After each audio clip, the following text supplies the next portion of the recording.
Welcome back, Marvel Heroclix fans. Today I'm going to cover a bunch of the figures that have been released over the last month or so, and we're just going to discuss them and see if they're good, bad, and just get into it. So the first figure, we have Egghead, 50 points, Masters of Evil, so he can be given an action after 2 tokens, but you have to push him. He's an outwitter, he's got short range, he has energy shield deflection to kind of bump up his defense from an attack from range. He's got some pretty good keywords: Scientist, Spy, Masters of Evil, Intergalactica.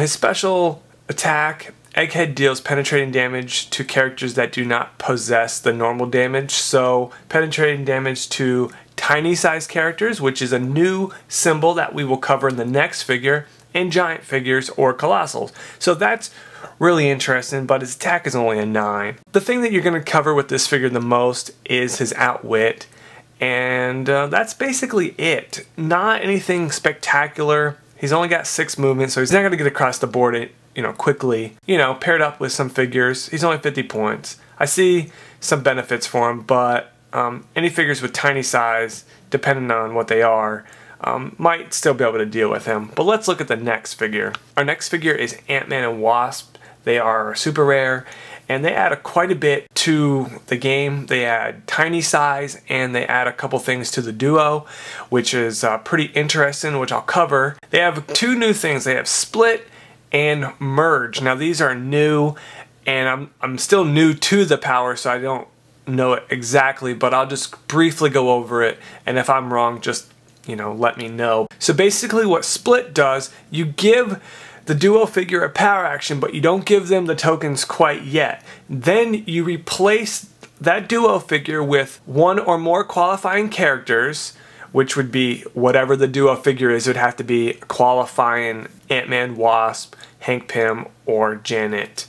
And this will probably go to other duo figures, I would imagine. You give them a power action that you don't give them the token, and then you bring those new figures on the board on the represented dial. So if the duo figure is 3 clicks in, you bring in those replacement figures on their 3rd click, and then you give them the action tokens. This is pretty interesting, and I think it's a pretty nice added thing to the duos. And then they also have merge, where you can take the 2 individual figures and merge them into a duo figure, and then you'd also have to put them on the right click. Now I'm not 100% sure about this, because what if you have 2 figures on different clicks? So you're on your 1st and your 3rd. Now do you switch to the duo figure on its 3rd click, the 2nd, or the 1st? I'm not 100% sure on that.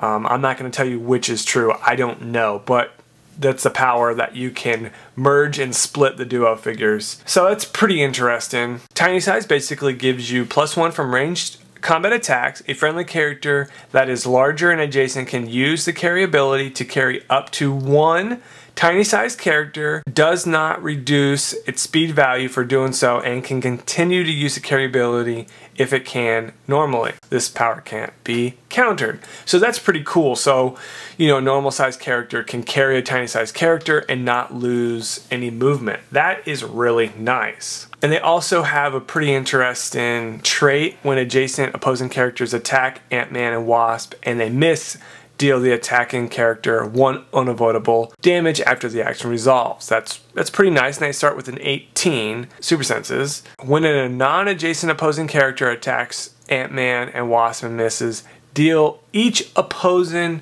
character adjacent to AntMan and Wasp 1 unavoidable damage. So now, from close combat, you would deal the attacking character 1 unavoidable damage. Now if they try to shoot you and miss, you can deal an opposing character adjacent to AntMan and Wasp 1 avoidable damage. So it depends on the placement. You could be dealing unavoidable damages, which is really awesome. Now we're going to cover Sentry. He is 299 points. It's a rare, and he has a trait where he can switch between Void if he takes damage. This is very similar to Magus and Adam Warlock. The thing about this guy, he has really good attack and movement stats and powers. The only thing is, for the points, his defense is quite low and his damage output not the greatest. It's only bolstered by his perplex. He is in Dom, so he can, you know, get around without taking push damage, but he is lacking power cosmic, I think. I think that would be one thing that he would really need to stand out. But, you know, you gotta give and take, and he's got 0 range, which is kind of depressing. He is a powerhouse when it comes to powers, but you know, I think if he did not have the void to, when he takes damage, this figure would be not very good. But looking at him, it's a powerhouse, but the defense stats are very low. Let's go right into the void and we'll see what he can turn into. Now with the void, it's a very stealthy figure, and he has power cosmic and he has range. And if you look, they have the complete same stats, just totally different powers. I think the void is actually the better figure, but I think they really work together. I think if you play the void by himself or you play Sentry by himself, you're gonna probably not do as well. But I think if you play them together, it will help you quite a bit, because when the void heals, you can replace him with the Sentry on the same click. The void has 3 clicks of regen at the end, and he also has Steel Energy in his mid dial. You're not gonna be able to get the Sentry back up to the top dial, but on his 4th click, you know, Sentry is still pretty good. Taking a look at here, which is charge and super strength and exploit weakness with impervious 17. Being able to switch back and forth is gonna be key, and Sentry on his 4th click is actually not that bad. We're gonna go